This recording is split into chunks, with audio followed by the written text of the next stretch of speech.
Nós vamos encerrar hoje a mensagem que tem por tema Ministério Familiar. Para as pessoas que não estavam semana passada, o Espírito Santo tem falado no meu coração que esse é um ano de nós cuidarmos da nossa família. Pastor, eu cuido da minha família. Eu zelo pela minha família. Deixa eu falar uma coisa para você. Eu não preciso discutir isso com ninguém aqui. Porque entre a minha verdade e a sua verdade tem a verdade de Deus. E mesmo que você tenha um discurso muito bonito para mim, no teu interior existe uma verdade. Se você tem se dedicado para que a tua casa seja um lugar cheio da glória de Deus. Se você tem se esforçado para que o evangelho que você todos os domingos ouve aqui, ele possa ser visto na sua vida e não apenas nas suas palavras. Esse é um ano da família Carral. Esse é um ano de nós edificarmos um altar para Deus dentro da nossa casa. Esse é um ano, irmãos, que você precisa olhar para a sua família e ver se eles estão caminhando para o céu ou para o inferno. Porque não adianta nada eu ganhar o mundo inteiro e eu perder a minha família. Quando o Senhor Jesus ele falou sobre a descida do Espírito Santo, ele falou assim, ó, e vocês serão minhas testemunhas. Primeiro aonde? Primeiro aonde? Primeiro aonde? Jerusalém. Jerusalém significa o quê? Não estou falando o significado da palavra, mas o entendimento que Jesus quis dizer. O primeiro lugar onde vocês vão testemunhar de mim. O primeiro lugar onde as pessoas vão ver em vocês o poder de Deus se manifestando através dos frutos, das atitudes, das escolhas, das decisões, é na sua casa, é na sua terra. Irmão, se você não dá frutos dentro da sua casa, você não tem nenhuma autoridade para falar nada para ninguém. Se eu não consigo ser um marido do padrão da Bíblia, um pai do padrão da Bíblia, eu não sirvo para mais nada. Porque o mínimo que você tem que ser é o que Deus espera de você dentro da sua casa. Porque se a partir da tua casa, Jesus realmente ele é soberano na tua vida, irmão, se você vencer dentro da sua casa, você vence em qualquer lugar dessa terra. Agora, se você fracassar na tua casa, você pode até aparentemente está vencendo lá fora, mas uma hora ou outra, mais cedo ou mais tarde, a sua casa vai cair. Porque quando eu edifico a casa sobre a rocha, e só tem um jeito de edificar a casa sobre a rocha, aquele que ouve as minhas palavras e pratica, eu comparo ele àquele homem prudente que edificou a casa sobre a rocha. Só tem um jeito de edificar sobre a rocha. Só tem um jeito da tua casa ser uma casa firme, casa forte. Repita comigo, casa forte, casa firme. Isso significa que o vento não vai bater nela? Isso significa que não vai vir mau tempo na tua casa? Que não vai ter lutas, que não vai ter dificuldades? Só tem um jeito de você ter uma casa firme: você ouvir e praticar a palavra na sua vida. Então esse ano é ano de nós cuidarmos da nossa casa, cuidarmos da nossa família, não apenas daqueles que moram dentro da nossa casa, mas familiares que talvez você só encontre em aniversário ou velório, pessoas que você nem se interessa muito por elas, mas que fazem parte da sua família. Então, por que o tema é ministério familiar? Por que o tema é ministério familiar? Porque o meu primeiro ministério é cuidar da minha família. Quem está entendendo isso? Nós aprendemos semana passada, só para recapitular, que o primeiro chamado que eu tenho é para ter intimidade com Deus. Para quem não estava semana passada, só anote, eu não vou ler. Marcos 3:13. Marcos 3:13. O primeiro chamado que eu tenho é para ter intimidade com Deus. Porque se a minha comunhão com Deus, ela é verdadeira, isso vai afetar o meu relacionamento com a minha esposa, vai afetar o seu relacionamento com o seu marido, com os seus filhos. Agora, Charles Spurgeon, ele disse uma vez, que se nós formos fracos na nossa comunhão com Deus, nós vamos ser fracos em todas as coisas. Porque a tua vida é um espelho da tua comunhão com Deus. A tua vida é um espelho da tua comunhão com Deus. Você já viu alguém dizer assim: eu não sei porque as coisas estão erradas na minha vida. Deixa eu falar uma coisa para você. Eu tenho lutas, e nem vou ficar falando delas aqui, porque senão eu vou falar o culto inteiro. Eu sei que todos nós temos lutas, mas tem uma coisa que eu coloquei no meu coração: eu tenho lutas, mas se eu estou em comunhão com Deus e obediência à palavra, para cada luta dessa, Deus tem vitória sobre a minha vida. Porque é bíblico, sobre todas as coisas somos mais que vencedores. Mas ele também diz: no mundo tereis, mas tem de bom ânimo. Eu venci. Se ele venceu, nós vamos vencer também. Mas eu creio que para cada luta existe uma vitória. Mas é normal, temos dificuldades. Mas assim, se a minha comunhão com Deus é plena, e tem alguns sinais que a gente pode falar. Você só lê a Bíblia aqui no culto, você não tem comunhão com Deus. Você só ora aqui no culto, você não tem comunhão com Deus. Não, o senhor não pode falar isso. Posso, tanto que eu já falei. Não, pastor, eu tenho comunhão com Deus. Eu só oro quando a corda está no pescoço. Eu só oro quando a barriga dói. Eu só oro quando o calo aperta. Eu só oro quando o chifre do diabo está me pressionando. Isso não é comunhão com Deus. A minha comunhão, ela não depende das dificuldades que eu passo. Porque eu não tenho comunhão com Deus só porque Ele pode me socorrer. O que me atrai não é o que Ele pode fazer, mas é a pessoa dele, é quem Ele é. É o prazer de saber que eu estou perto dele. Eu busco a Deus não é porque Ele vai me dar as coisas. Porque eu não sei se você sabe disso, mas eu sou uma das pessoas que eu posso dizer, porque eu já vivi isso. Deus também diz não. Deus não diz só sim.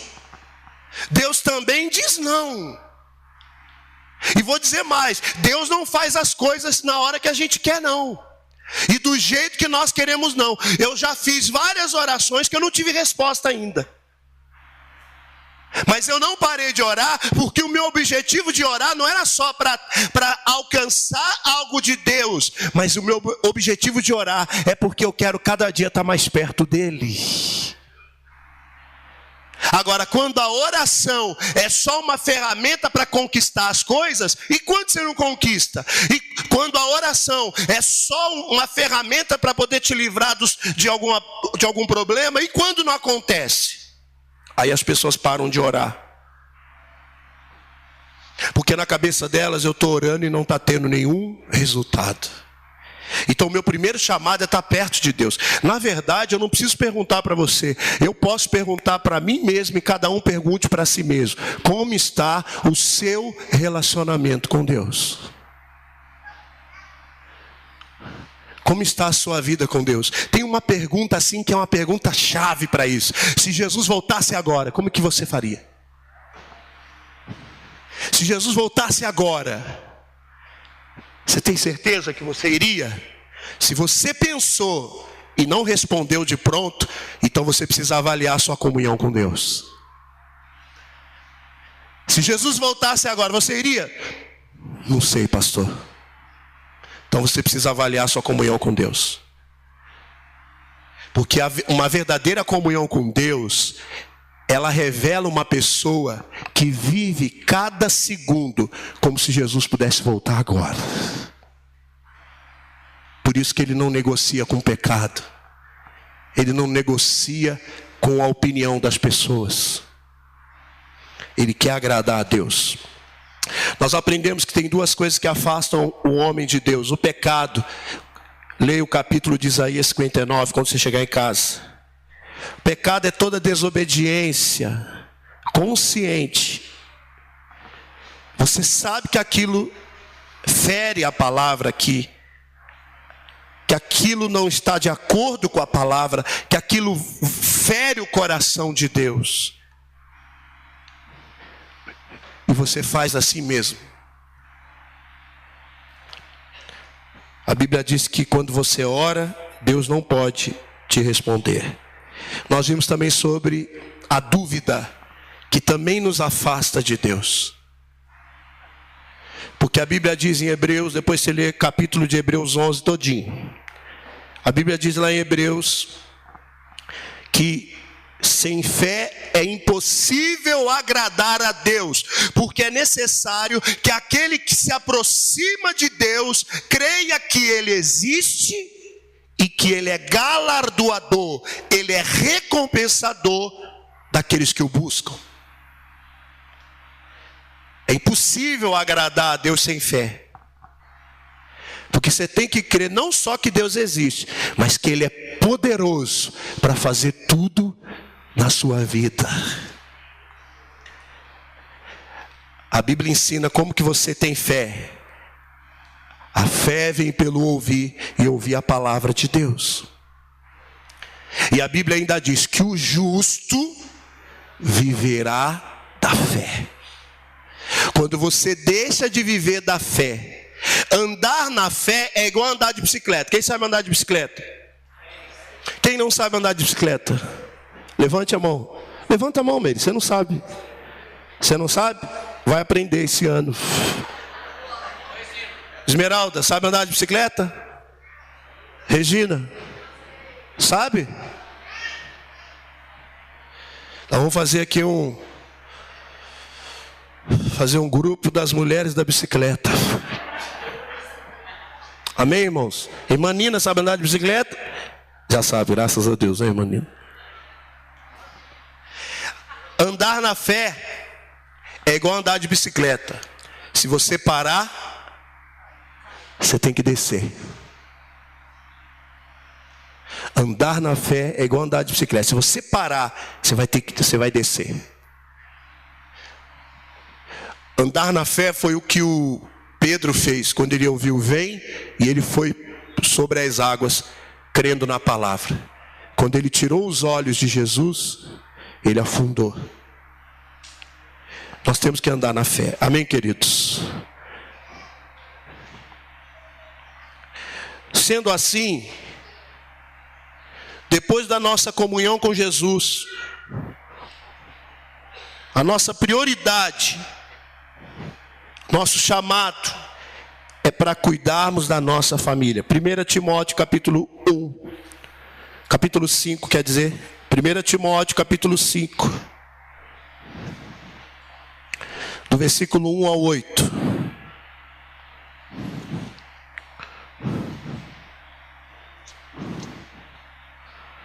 Diz assim: não repreenda asperamente o homem idoso, mas exorte-o como se ele fosse seu pai. Trate os jovens como a irmãos, as mulheres idosas como as mães. 1 Timóteo 5, do 1 ao 8. As mulheres idosas como as mães, e as moças como as irmãs, com toda pureza. Trate adequadamente as viúvas que são realmente necessitadas. Mas se uma viúva tem filhos ou netos, que estes aprendam primeiramente a pôr a sua religião em prática, cuidando de sua própria família e retribuindo o bem recebido de seus pais e avós, pois isso agrada a Deus. A viúva realmente necessitada e desamparada, põe sua esperança em Deus e persiste dia e noite em oração e em súplica. Mas a que vive para os prazeres, ainda que esteja viva, está morta. Deles essas ordens, para que sejam irrepreensíveis. E se alguém não cuida dos seus parentes, e especialmente dos de sua própria família, negou a fé e é pior que um descrente. Olha o que a Bíblia está dizendo. O apóstolo Paulo escrevendo a carta a Timóteo, dizendo: olha, você vai lidar assim na igreja. Você é o pastor, você vai lidar assim na igreja. Ó, não repreenda asperamente o homem idoso, mas repreenda ele, mas como seu pai. Trate as mulheres idosas ali como suas mães, as jovens com toda pureza, trate elas como suas irmãs. As viúvas, cuidem delas. Mas se elas tiverem filhos, que os filhos cuidem dessas viúvas. Insista em ensinar isso para eles. Que eles devem cuidar da sua família. Porque aquele que não cuida da sua família. Leia comigo de novo. O que diz? Em especial da sua própria família, negou a fé. E é pior do que um descrente. Tem alguma Bíblia aqui que fala infiel? Incrédulo. Tem alguma que fala diferente? Boa noite. Boa noite. Glória a Deus, né? Tem alguma Bíblia que fala diferente? Pior do que o descrente? Tem alguma que fala diferente? Pior do que os que não creem. Querido, você precisa cuidar da sua família. Cadê os casais que estão aqui? Cadê os casais que estão aqui? Como é que está o seu casamento? Você tem cuidado da sua esposa? Cadê os maridos? Eu fiz um grupo de WhatsApp agora chamado Homens Corajosos. Já mandei mensagem para vários aí, falei, se quiser participar tem que responder para mim. Pastor, me coloca nesse grupo. Tem gente de São Paulo, tem gente de outras cidades, pessoas de outros ministérios. Pastor, eu quero participar. Porque Deus colocou no meu coração que a chave para uma casa ser edificada em Deus é o homem assumir o seu lugar como sacerdote da casa, como governante sábio da casa. O homem tem que puxar a fila, o homem tem que ser o primeiro a orar, o homem tem que ser o primeiro a jejuar, o homem tem que ser o primeiro a pegar a Bíblia. E você, mulher, se você quer realmente ter uma casa cheia da glória de Deus e quer ser abençoada, você tem que fazer de tudo para que o seu marido assuma o lugar dele em Deus. Você deve fazer de tudo para que ele assuma o lugar dele em Deus. Porque você vai ser abençoada por isso. Seus filhos vão ser abençoados por isso. E até as próximas gerações suas vão ser abençoadas por isso. Porque eu tenho algo por certo no meu coração. Que tem coisas que nós vamos plantar agora e talvez nós não vamos colher. Mas os nossos, se Jesus não voltar, os próximos da nossa geração vão colher. Por isso, porque Deus é um Deus geracional. Ele fala, eu sou o Deus de Abraão, Isaque e Jacó. Irmãos, eu não estou buscando tudo isso que eu estou falando para vocês e ensinando. Eu sou o primeiro que tenho lutado para conseguir fazer isso na minha casa. Porque eu sei que se Cristo não voltar, as próximas gerações da minha família, eles vão colher aquilo que eu plantar aqui hoje. Então o homem tem que ser o primeiro a puxar a fila. Repare, mulheres, repare. Eu vejo muitas mulheres carregando a casa espiritualmente, porque o marido ainda não despertou. Mas repare como que é algo tremendo. Quando o homem assume o seu lugar em Deus, parece que as coisas acontecem mais rápido dentro da casa. Mas sabe por quê? É porque foi Deus que fez assim. Ah, mas eu não concordo. Nós vivemos um mundo moderno. Você pode falar o que você quiser, mas Deus fez assim. Existe uma unção que Deus derrama sobre a família. A família foi constituída antes do pecado. Não havia pecado quando Deus criou Adão e Eva. É uma instituição santa. Então, quando o homem assume o lugar dele, Deus reveste ele de autoridade. E o diabo não tem poder para tocar na tua casa. Agora, toda vez que os papéis estão invertidos, dá problema. E vou dizer mais para você, demore o tempo que for, se os papéis estão invertidos, dá problema. Porque uma coisa, irmãos, deixa eu falar aqui. Uma coisa é o teu marido não conhecer a verdade, amém? Deus, ele vai julgar cada um segundo o entendimento que aquela pessoa tem. Então uma coisa é eu como Felipe, marido, eu não conheço a palavra, eu não conheço o evangelho, eu sou incrédulo, eu não sei quem é Jesus. Nesse sentido, aí a minha esposa precisa se levantar em oração. E a Bíblia fala que mais do que orar, abra sua Bíblia em Pedro. Se eu não me engano, é a segunda carta de Pedro.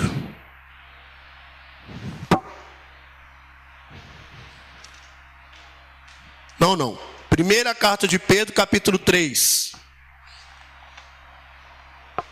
Primeira carta de Pedro, capítulo 3, versículo 1.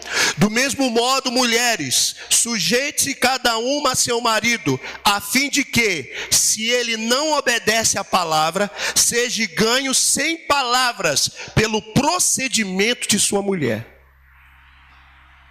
Pedro está dizendo o seguinte: olha, você mulher que tem um marido incrédulo, que não conhece a palavra, que não conhece a Jesus, um marido que não sabe, não conhece o caminho,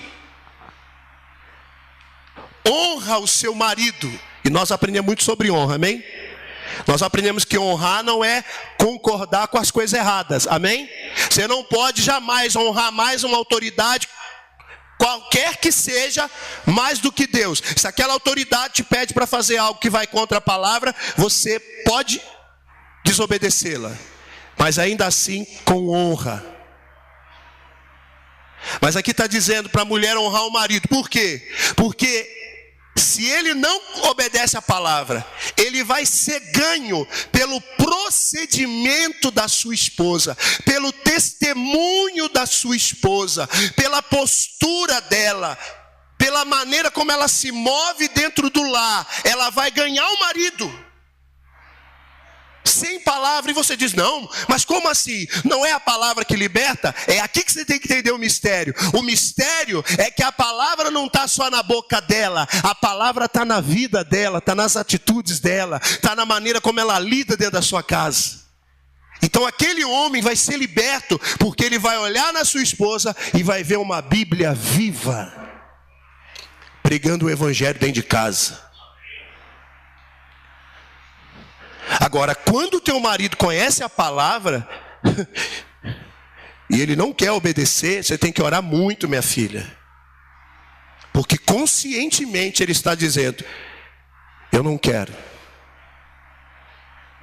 Então o homem, irmãos, ele tem que ser o primeiro a buscar. O homem tem que ser o primeiro a dizer: eu quero Deus na minha casa. Por isso que eu digo que as mulheres devem fazer de tudo. O seu maior alvo não é o seu marido ficar rico. O seu maior alvo deve ser o seu marido ser cheio do Espírito Santo, cheio de sabedoria.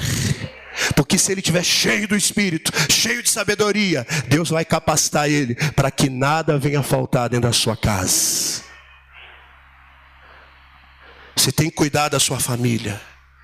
As mulheres, os casais, os filhos, a maneira como você tem educado seus filhos. Pastor, eu não sei como lidar com meu filho. Você tem o professor de todos os professores dentro de você, o Espírito Santo de Deus. É engraçado que parece que a gente esquece que o Espírito Santo está em nós para nos ensinar todas as coisas. A Bíblia diz que ele nos ensinaria todas as coisas. O Espírito Santo, ele pode te ensinar a cuidar dos seus filhos. Ele pode te ensinar a ter um casamento equilibrado. Agora você precisa orar.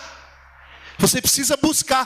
Tudo vai te empurrar para o secreto. Tudo vai te empurrar para ter uma vida verdadeira com Deus. Intimidade com Deus. Se você começar a buscar Deus, dizer: Deus, eu quero que a minha esposa seja realizada nesse casamento. Eu quero que meu marido seja realizado nesse casamento. Eu quero que os meus filhos tenham prazer de estar aqui nessa casa. Mas, querido, olhe para uma casa que está totalmente desestruturada e você vai ver pessoas que não querem, que não estão tendo intimidade com Deus. Porque eu vou dizer uma coisa para você, eu não sei você, mas eu creio que Jesus tem todas as respostas que eu preciso. tudo, Ele sabe de tudo. Não tem nada que você vai falar para Ele, vai dizendo, olha, eu vou precisar consultar os universitários. Tudo, Ele sabe de tudo, porque Ele é a própria sabedoria. Amém? Cuide da sua família. Sabe, eu fico pensando, você não... Olha, uma pessoa que tem um familiar, principalmente morando na própria casa, que ou está desviado do caminho de Deus, ou ainda não conhece a Jesus, querido, eu não consigo imaginar alguém conseguindo dormir sem declarar, sem profetizar sobre aquela pessoa. Nem todos nós somos profetas, amém? Porque a uns Ele chamou para ser profetas, mas a Bíblia diz que todos nós devemos profetizar. Irmão, você tem que começar a profetizar sobre a sua casa. Eu não acho errado você pedir oração pela sua família.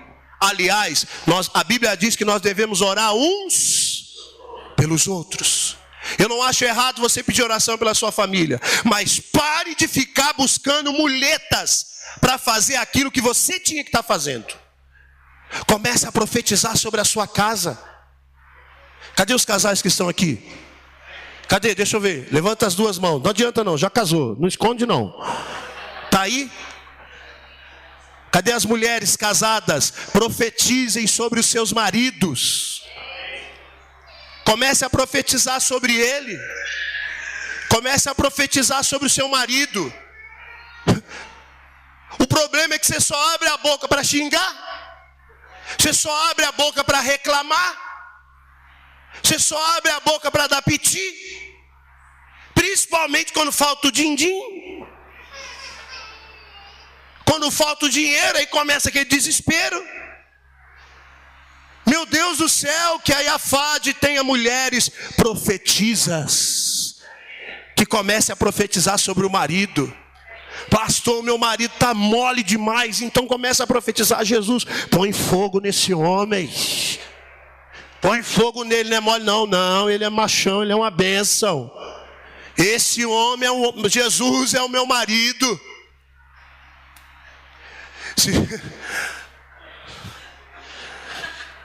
A Meire é testemunha que é verdade que eu vou falar aqui. A Meire é testemunha.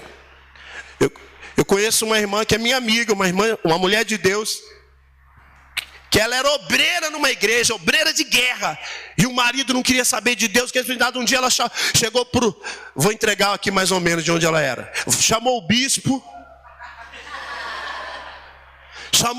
e falou assim: bispo, é o seguinte, eu quero fazer a obra, eu quero mergulhar na obra, então é o seguinte, eu já decidi, eu queria que o senhor orasse para o meu marido morrer. Ora para o meu marido morrer, que ele já vai para o céu e eu faço a obra. É verdade ou mentira? E o bispo, que era um homem de Deus, falou: obreira, você está louca, você está maluca, vai se converter. Meu Deus do céu, comece a profetizar sobre o seu marido. Eu falo assim que o lugar mais certo para você saber se eu sou bênção ou não é na minha casa. Porque na minha casa eles me conhecem quem eu sou de verdade. Você só conhece uma parte de mim. É como o pregador falava: se você quer saber se um homem é um verdadeiro cristão, não pergunte para o seu pastor, pergunte para a esposa dele.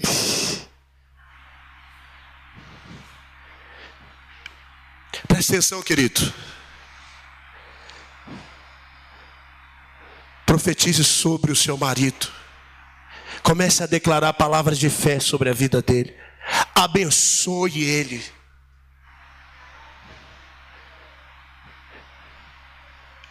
Comece a declarar palavras de Deus sobre a vida do teu esposo. A Luana conhece todos os meus defeitos. Mas se eu disser para você que Deus tem poder para transformar defeitos em qualidades, se eu disser para você que Deus tem poder para transformar as áreas fracas da sua vida, as áreas mais fortes. Mas queridos, a nossa casa tem que ser um ambiente profético. A nossa casa tem que ser um ambiente de fé e não de incredulidade. Às vezes o marido já acorda até meio desanimado, já pensando em conta. Aí levanta já meio cabisbaixo. A mulher olha para ele: o que está com essa cara já desse jeito? Você é mal-humorada. Aí já começa a ofender até a família. Você é igual seu pai, você já acorda com a tromba desse tamanho. Meu Deus do céu, você já acorda mal-humorado, azedo. Irmãos, quem tem uma mulher dessa não precisa nem do Satanás. Para que o diabo? É verdade ou não é? Para que o diabo? O diabo pode descansar, que já tem uma fazendo o seu trabalho aqui.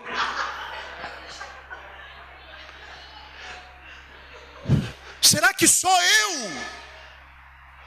eu um dia já levantei preocupado com coisas que eu tinha que resolver? Só eu levantei preocupado se eu ia conseguir garantir aquilo que a minha família precisava? Agora você imagina um outro cenário: a esposa conhece o marido. Quem é casado? Conhece ou não conhece? Só no olhar, depois de um tempo convivendo, você bate o olho e você sabe. Aí você vê que o cara está meio cabisbaixão.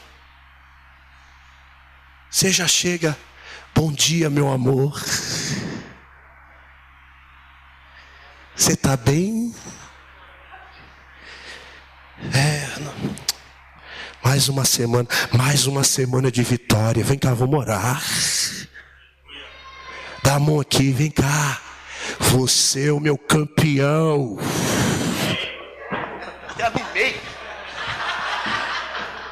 Até animei agora, irmão. Você é o meu campeão. Você é um homem de Deus.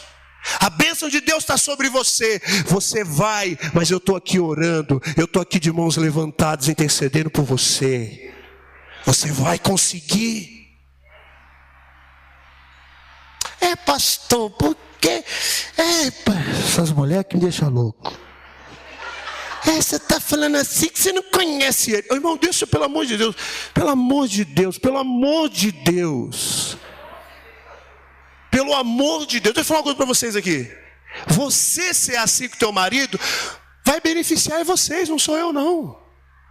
Agora, se você quiser ser uma desgraça de mulher que só põe seu marido para baixo, seja. Mas não reclama porque as coisas não vão para frente na sua casa. Não reclama. Irmãos, em nome de Jesus, a nossa família é como aquele barco. Já viu aquele barco que fica um monte de camarada assim, ó? Vai.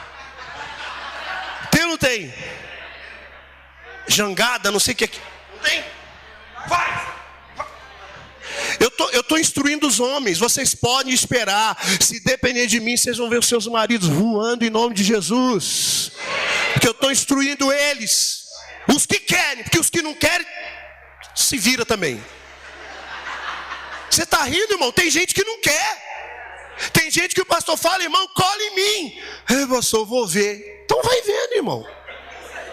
Vai vendo. Você está satisfeito com a sua vida? Você está bem demais? Eu preciso andar com gente que me coloca para frente, não para trás. Eu preciso de gente que fala a verdade para mim, que fala: vamos. Eu preciso de gente assim na minha vida. Eu estou cansado de muito frufru. Ai, nada. Eu quero ver a minha família abençoada. Eu quero ver a minha casa próspera. Eu quero ver a minha família cheia da presença de Deus. Eu quero ver a minha esposa feliz. Então, eu tenho que andar com gente que me incomoda. E não que me deixa numa zona de conforto. Andar com pessoas que não te esticam, só põe você para trás. Você tem que andar com gente que fala: e aí, como é que tá? E essa semana, você orou com a sua família? E essa semana, você orou pela sua esposa? Não quero nem andar perto desse cara. O cara fica só querendo investigar a minha vida. Deixa eu falar uma coisa para você. Quem quer ser derrotado não anda com vencedores. Quem quer sempre estar no mesmo lugar não anda com quem está correndo mais. Porque se você andar com alguém que está correndo mais, você vai ter que apertar o passo. Profetiza sobre o teu esposo, em nome de Jesus, e empurra ele para o lugar onde Deus quer que ele esteja. Não deixe o seu marido encostar na tua oração. Não deixe o teu marido se acomodar na tua vida espiritual. Não, ele tem que ter intimidade com Deus. Não adianta você querer brigar com ele. Não adianta você ficar discutindo com seu marido. O segredo é a intimidade dele com Deus. Se ele não é íntimo de Deus, ele não é dirigido pelo Espírito Santo. E se ele não é dirigido pelo Espírito Santo, as decisões que ele tomar na sua casa vão levar a sua família para o buraco. Então a mulher, ela tem que dizer o seguinte: o meu maior alvo é ver o meu marido queimando para Jesus.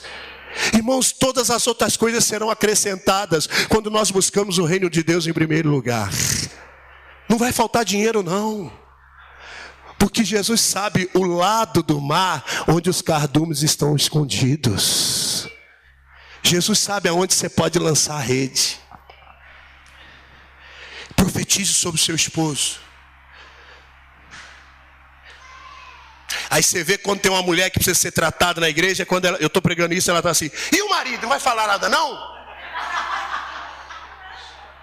Está quase falando assim, ó. E os maridos, o senhor não vai falar? Essa mulher tem que ser quebrada. Porque esse é o problema da nossa casa. É que cada um está mais interessado no que o outro tem que ser do que no que ele tem que ser. Pare de ficar esperando o seu marido, aquilo que o Espírito Santo está te chamando para fazer. O que eu quero dizer é claro, irmãos, que eu sei, nós homens, eu falei, nós colocamos um alvo essa semana. Eu vou lançar no grupo dos homens corajosos. E você, mulher, que seu marido não está nesse grupo, você está perdendo, porque nesse grupo não é só palavra. Eu quero construir um relacionamento com os homens dessa igreja, para que eles se sintam seguros, para abrir o coração e serem tratados, porque tem coisas que talvez o seu marido não fala para você. E as coisas que ele não fala são aquelas que quanto mais tarde são tratadas, mais estragos produzem dentro do teu lar.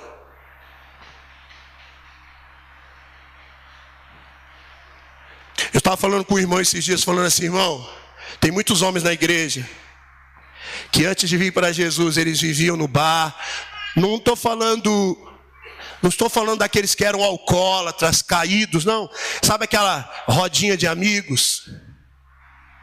E o camarada vem para a igreja, ele entrega a vida para Jesus, ele está feliz com Jesus, ele largou os vícios. Só que muitas vezes ele sente falta de uma coisa, daquele lugar onde ele podia ficar à vontade na presença dos amigos dele. Naquele lugar onde ele podia falar de qualquer coisa, que ninguém ia recriminar ele. Por isso que Deus colocou isso no meu coração. A igreja, ela tem que ser um lugar assim, irmãos. Um lugar onde as pessoas se sentem à vontade, amém? Um lugar onde as pessoas se sentem seguras. E Deus colocou um alvo no meu coração esse ano. Um dos alvos é esse: traga os homens da igreja para mais perto. Mas eu não posso forçar você a querer andar. Talvez você pode até pensar: ah, mas quem é o Senhor? O que você tem que pode mudar a minha vida? Se você já pensa assim, é porque você já não está enxergando aquilo que Deus já está fazendo.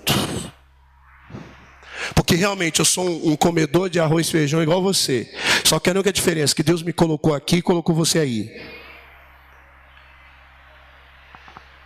Talvez seria até bom se Deus tivesse colocado você aqui e eu aí. Porque é mais fácil estar aí do que aqui. O que você tem para fazer? O que você tem para acrescentar na minha vida? Eu vou te falar uma coisa: eu não sei o que eu tenho para acrescentar na tua vida, mas uma coisa eu sei: Deus não ia colocar ninguém aqui sem capacitar ele para estar aqui. Então tem algo que não é meu, mas tem algo que tem algo de Deus aqui que pode acrescentar na tua vida aí. Só que você tem que querer. Você tem que querer. Eu vou lançar um desafio hoje lá no grupo dos homens. Essa semana eu quero que vocês postem uma foto no grupo do seu culto familiar lá na sua casa. Não sei que dia você vai fazer, mas essa semana vocês vão reunir. Você reúne a tua esposa, os teus filhos. Vamos orar. Pastor, eu não sei cantar. Quando eu canto, os pássaros até voam. O que você faz? Pega Pega o celular com a música de hino que a gente canta aqui na igreja. Vamos louvar a Deus? Põe lá no celular. Aleluia. Glória a Deus, Deus é bom. Pastor, eu não sei orar. Sabe qual é o problema? Seu, e muitas vezes já foi meu problema. Nós ficamos tão preocupados com o que nós temos que fazer, que nós não damos liberdade para que o Espírito Santo faça. Quanto mais você achar que você não tem condições, melhor é. Porque quando você diz que não tem condições, é que o Espírito Santo aparece. Mas quando você acha que você tem muita condição, de repente você não deixa nem ele aparecer. Então o desafio essa semana é os homens. Cadê os homens? Homem com H, cadê os homens? Então essa semana, mas lá em casa só eu e a minha esposa. Chama ela, vamos adorar a Deus aqui? E aí, pastor, como é que é? Ensina aí. É fácil. Sabe tocar um violão, cantar? Canta os louvores. Não sabe? Põe lá a música. Não tem celular? Canta do seu jeito, faz alguma coisa. Quem não, ou dá jeito, quem não dá jeito dá desculpa. Repita isso comigo. Quem não dá jeito, dá desculpa. Chama a sua família, vamos orar. Chama os seus filhos. O pastor falou para uma vez na semana a gente fazer isso, um culto doméstico. Vou chamar o vizinho, chama ninguém, é vocês. Uma coisa é alguém aparecer naquele dia. Vocês estão fazendo... Não, a gente está aqui orando. Não, outro dia eu volto. Não, o pastor falou que quem aparecesse que era para laçar. Entra agora você está aqui. E o que está acontecendo? Então vem cá, vem para o fogo. Depois que cantou, o que faz, pastor? Se você tem vida com Deus, você lê a Bíblia todo dia. Então pegue a Bíblia e leia. Leia a palavra que Jesus te falou naquele dia. Pastor, eu estou começando, dá uma colher de chá para mim. Pegue um texto daqui de hoje e leia. E depois, pastor, chama os seus filhos. Ore pela sua esposa, ore pelos seus filhos. Peça para eles orarem por você. Agradeça a Deus pela tua casa e amém. Se isso durar 10 minutos, amém. É melhor do que ficar vivendo a vida inteira esperando as coisas ruins acontecerem para começar a buscar a Deus. Faça algo. A tua casa não pode ser como a casa das pessoas do mundo. Tem que ser diferente. Cuida da tua família. Pastor, eu tenho filhos que não vão na igreja. Eu tenho filhos que se desviaram. Querido, eu não estou te condenando por isso não. Eu não estou te condenando por isso não, porque isso foi escolha deles, não sua. Mas uma coisa eu digo para você, pai e mãe, você tem uma unção, uma autoridade de Deus sobre a tua vida. Talvez o seu filho não quer vir na igreja, mas se um dia ele chegar em casa e tiver vocês orando, o que ele vai fazer? Ele pode fugir algumas vezes, mas daqui a pouco o Espírito Santo vai tocar na vida deles.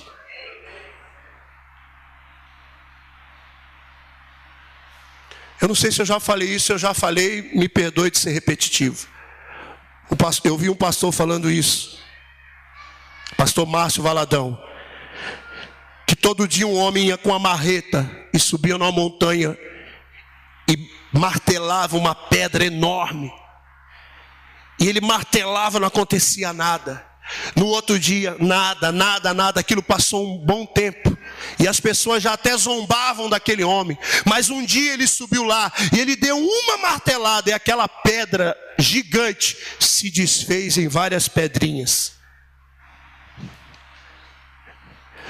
Na verdade, desde o primeiro dia que aquele homem começou a bater naquela pedra, algo começou a acontecer dentro dela.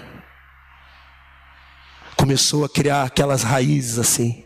Começou a rachar. E por ele perseverar, um dia aquela pedra enorme se desfez. Deixa eu falar uma coisa para você. Comece a agir no mundo espiritual sobre a tua casa. Talvez quando você começar a fazer, talvez nesse primeiro culto que você faz na sua casa, só você e a sua família, talvez o seu filho vai passar, ninguém vai querer saber. Mas continua orando, continua falando, continua juntando a tua família.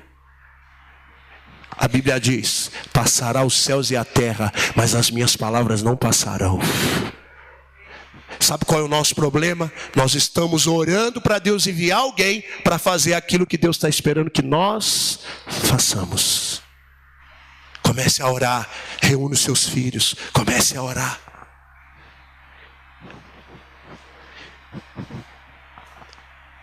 Cuida da sua família, querido. Diga graças a Deus. 2 Coríntios capítulo 5. Segunda carta de Paulo aos Coríntios capítulo 5, versículo 14 ao 17. Pois o amor de Cristo nos constrange, porque estamos convencidos de que um morreu por todos, logo todos. 2 Coríntios 5, 14. Pois o amor de Cristo nos constrange, porque estamos convencidos de que um morreu por todos, logo todos morreram. E ele morreu por todos, para que aqueles que vivem já não vivam mais para si mesmos, mas para aquele que por eles morreu e ressuscitou. De modo que de agora em diante, diga, de agora em diante, de agora em diante, de agora em diante, a ninguém mais consideramos do ponto de vista humano. Ainda que antes tenhamos considerado Cristo dessa forma, agora já não os consideramos assim. Portanto, se alguém está em Cristo, as coisas antigas, e eis que surgiram coisas novas. Olha o que Paulo está dizendo. Essa aqui é a maneira que você tem que começar a olhar para a tua família. É a ótica de Deus que você tem que ter com a sua família. Olha o que ele está dizendo. Porque o amor de Cristo nos constrange. Nós somos constrangidos por esse amor. Que amor é esse? De alguém perfeito, santo, amar alguém imperfeito e pecador como eu. Porque estamos convencidos de que um morreu por todos. Ou seja, Jesus não morreu só por você. Jesus morreu por todos da sua casa. E ele morreu por todos, para que aqueles que vivem já não vivam mais para si mesmos. Diga comigo, se eu quero abençoar a minha família, se eu quero uma casa abençoada, um casamento abençoado, filhos abençoados, netos abençoados, eu não vivo mais para mim mesmo, mas eu vivo para aquele que morreu e ressuscitou. Sabe o que significa? É que a vontade que tem que prevalecer não é mais a minha, mas é a vontade de Deus. Seja sincero, quem aqui no ambiente familiar, se você fosse obedecer à sua vontade, você fazia um estrago em casa às vezes? Seja sincero. Pais, que às vezes vê os filhos desobedecendo, vê filhos sendo rebeldes. Talvez pais que quando vê os filhos indo totalmente fora daquilo que eles ensinaram. Ai, Jesus, me dá paciência, porque se você me der força, eu mato um hoje. Mas a Bíblia está dizendo que eu não posso viver mais para mim. Eu tenho que viver para Ele.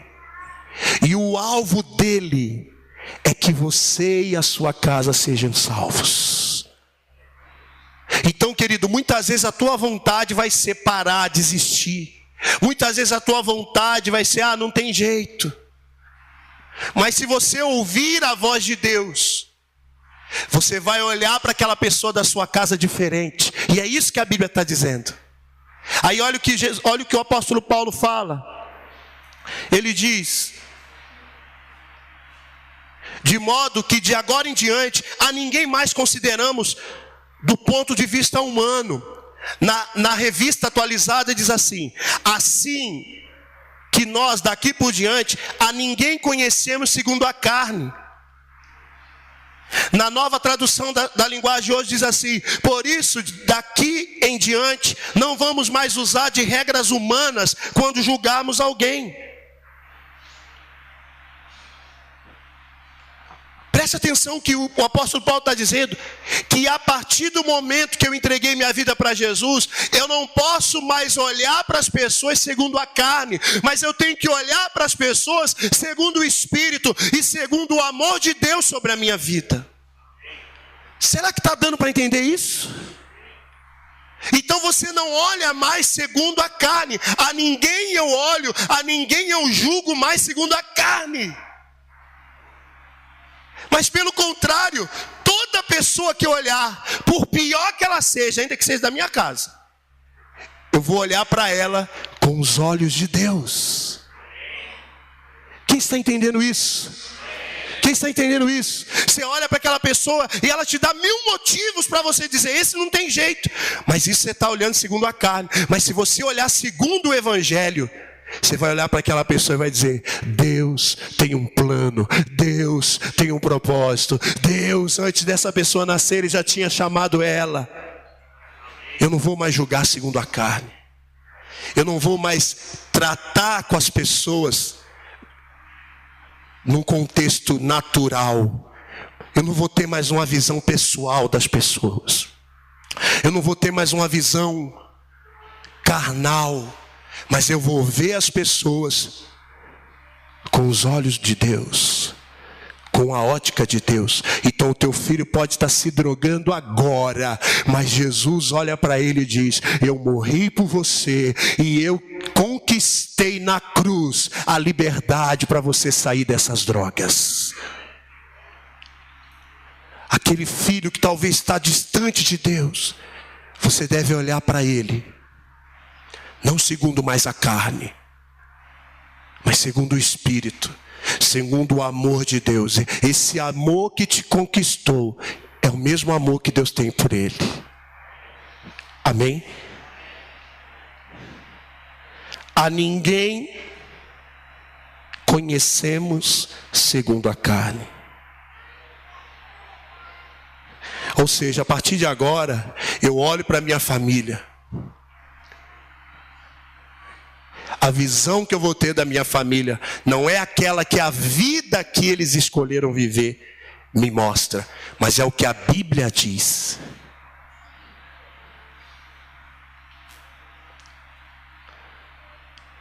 Porque nós somos o que a Bíblia diz que nós somos. Nós podemos o que a Bíblia diz que nós podemos. Nós temos o que a Bíblia diz que nós temos. Então quando eu olho para minha família, eu olho com os olhos de Deus. Você fala de Jesus para a pessoa, para com isso, rapaz, você nunca vai me ver na igreja. Aí já que ele está levando na brincadeira, você faz uma brincadeira. Você já está lá e nem sabe. Porque eu te vejo como a Bíblia diz que você é. Atos 16, 31. E eles responderam, creia no Senhor Jesus e será salvo você e os da sua casa. Quem tem que crer?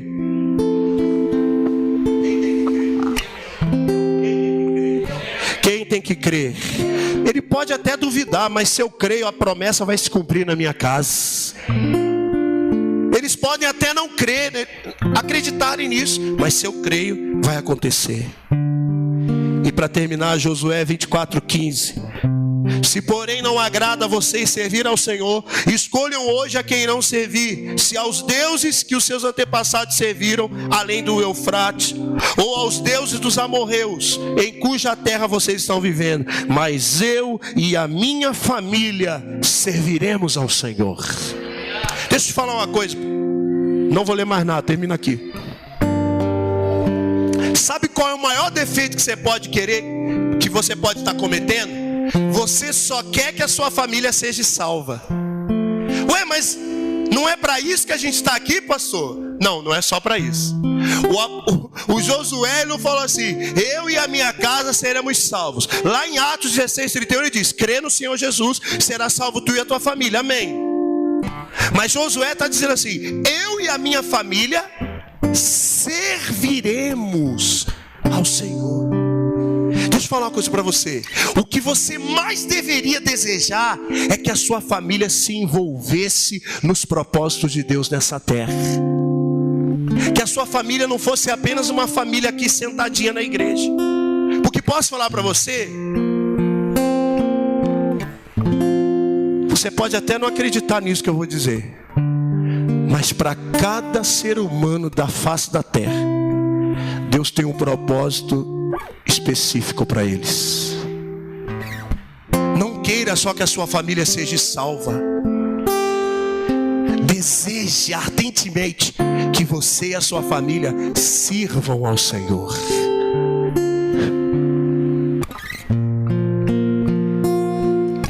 Tem muita gente que fala assim: não, pastor, mas eu estou orando, eu e a minha casa serviremos ao Senhor. Ah, é? Aí a sua esposa fala para você: bem, vamos abrir a nossa casa para fazer uma campanha de oração. Ah, não vai dar certo não. Aí o seu esposo chega para você e fala: ah, eu estou pensando em me envolver um pouco mais lá na igreja. Ah, sei lá, será que vai dar certo isso aí? A nossa vida é tão corrida. Sabe qual é o problema? Nós vivemos a vida com uma perspectiva terrena e não numa perspectiva da eternidade. Você sabia que tudo isso aqui vai passar? Quem está empregado hoje? Quem está empregado hoje? Quem não está, vai estar. Eu creio que Deus está abrindo portas. Mas olha para mim aqui, seu emprego vai passar. Tudo vai passar. Sabia que vai passar? Vai passar tudo isso aí. Você devia colocar um alvo no teu coração. Eu quero ser íntimo de Deus. E eu quero não apenas ter uma família salva, mas uma família que esteja disposta a servir o Senhor Jesus. Agora fala a verdade. Tem pais aqui que vibram de ver os filhos com fome de se envolver mais na casa de Deus. Que tem mais fome de estar aqui do que numa baladinha dos amiguinhos lá fora. Mas isso começa com os pais, começa com o homem, com a mulher. Eu quero que a minha família venha servir a Jesus.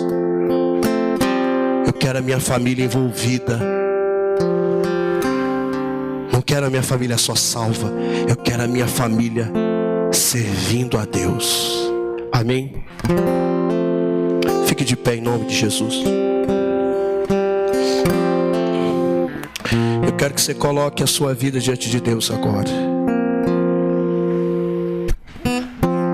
Quero que você ore pela sua família. Os que estão aqui, os casais que estão aqui, dê a mão para o outro. Vamos orar. Se os seus filhos estão aqui, chama os seus filhos. Faz uma rodinha assim, você, sua esposa e seus filhos. Pastor, eu estou sozinho aqui. Você está sozinho? Procura, se é homem, procura um irmão para orar com você. Se é mulher, procura uma mulher para orar com você. Homem ora por homem, mulher ora por mulher. Por quê, pastor? Porque sim, acabou, vai lá. Tem gente que tudo fica perguntando também. A ovelha ouve a voz do pastor. Vai lá, procura alguém para você orar com ele. Os casais que estão, os filhos que estão aqui, ore com os seus pais.